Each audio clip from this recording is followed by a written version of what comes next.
Okay, Long Island, we're in Wading River today, New York, and we're still in the book of Mark.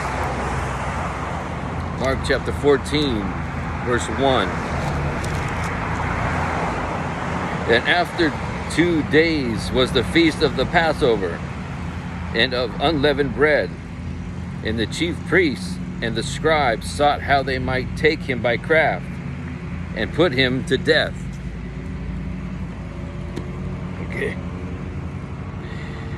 All right, so it's verse 1 is setting the scene again, okay?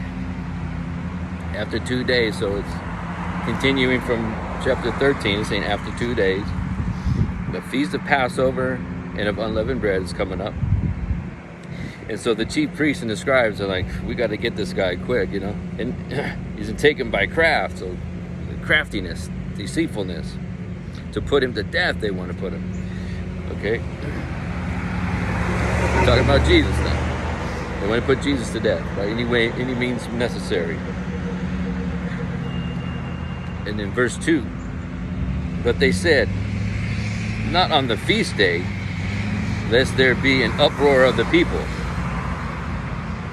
All right, so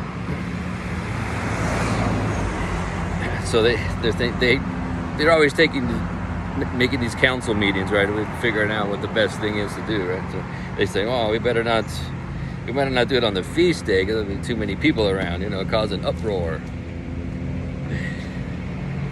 All right, so in verse 3, and being in Bethany, in the house of Simon the leper, as he sat at meat, there came a woman having an alabaster box of ointment of spikenard, very precious. And she brake the box and poured it on his head.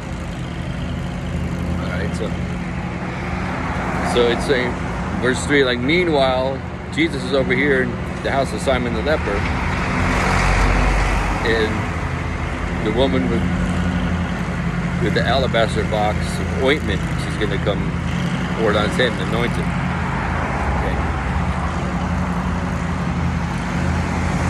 In verse 4, and there were some that had indignation within themselves and said, why was this waste of the ointment made?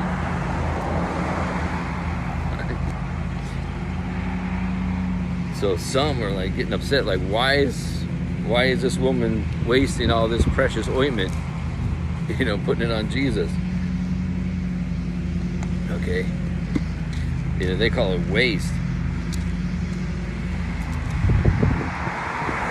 And then verse 5, for it might have been sold for